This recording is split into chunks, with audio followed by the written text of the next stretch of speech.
हम अनंत सामर चाल के सभी श्रोताओं को मेरी श्री राम बंधुओं।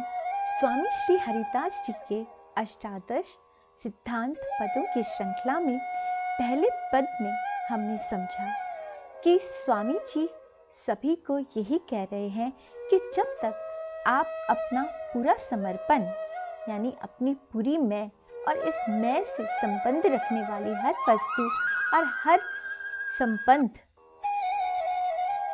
हर रिश्ता आप सांवरे के ऊपर समर्पित नहीं करते, तब तक आप एक साधारण हैं, साधारण मनुष्य हैं, साधारण जीव हैं। लेकिन जिस दिन आप ये सब कुछ अपने सांवरे पर समर्पित कर देते हैं और अपने पूरा का पूरा समर्पण सांवरे को कर देते हैं, तो उस दिन आप भक्त की श्रेणी में आ जाते हैं। और एक भक्त कर्म के फल की चिंता न करते हुए कर्म करता है और अपना ध्यान साधना में लगाता है और सांवरे से कहता है कि सांवरे, हम अपने मन की कर भी कैसे पाएंगे, हम अपने मन के हिसाब से कर्म फल कैसे पा सकते हैं, क्योंकि करने वाले तो सब आप हो। जब तक आप नहीं चाहोगे हमें वो कर्म फल नहीं मिलेगा जिसकी हमें इच्छा है। इच्छा तो आपकी ही चलती है। और अपने आप को पूर्ण तरह से समर्पित कर देता है कि भगवान, आप जैसे हमें रखोगे हम वैसे ही रहेंगे, हम वैसे ही रहते हैं। हम क्या रहेंगे, हम रहते ही वैसे हैं।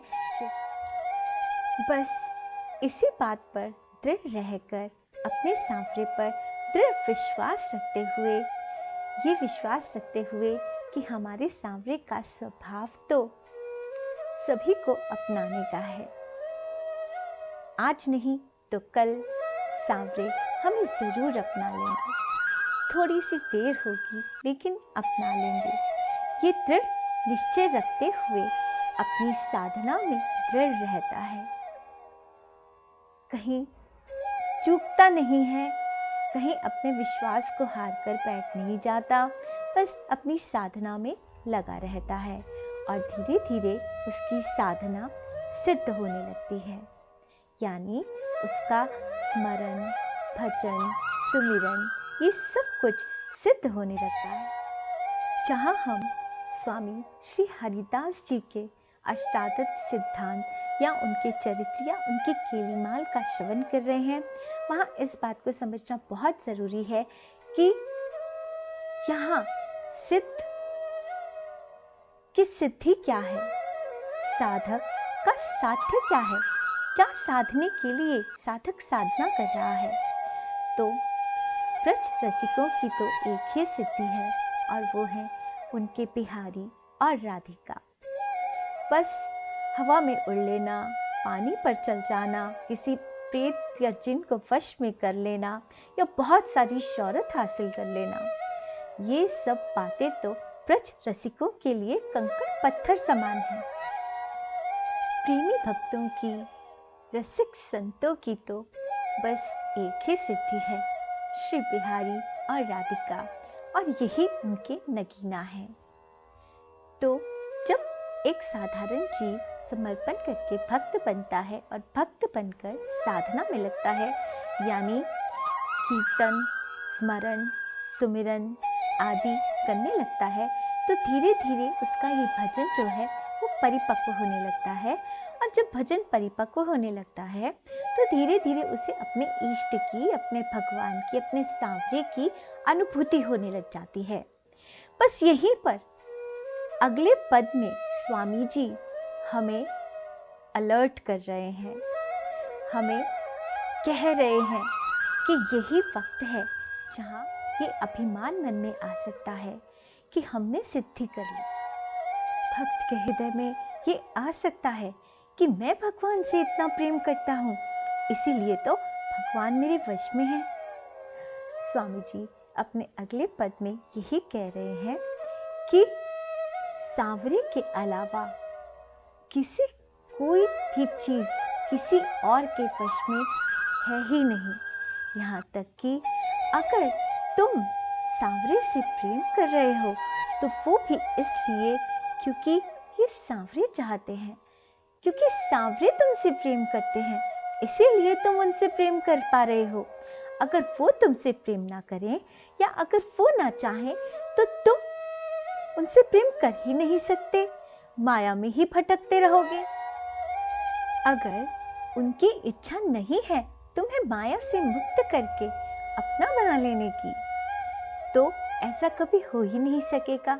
माया की चकाचौंध बार बार तुम्हें भ्रमित करती रहेगी और सामने होते हुए भी तुम अपने सांवरे को देख नहीं पाओगे, उनसे प्रेम के तो बोल नहीं बोल पाओगे, उनसे अपने हृदय की बात नहीं कर पाओगे, क्योंकि वो नहीं चाहते। तो अगर आज तुम्हें अनुभूति हो रही है, तुम्हें लग रहा है कि सांवरे सामने हैं, तो ये तुम्हारा अपना कोई बल नहीं है, ये बस सांवरे की कृपा है। अगर वो ना चाहे तो तुम्हें अपनी अनुभूति नहीं कराएंगे, तुम्हें अपने दर्शन नहीं कराएंगे, तुम कुछ भी बोलते रहो, वो एहसास नहीं कराएंगे कि वो सुन रहे हैं।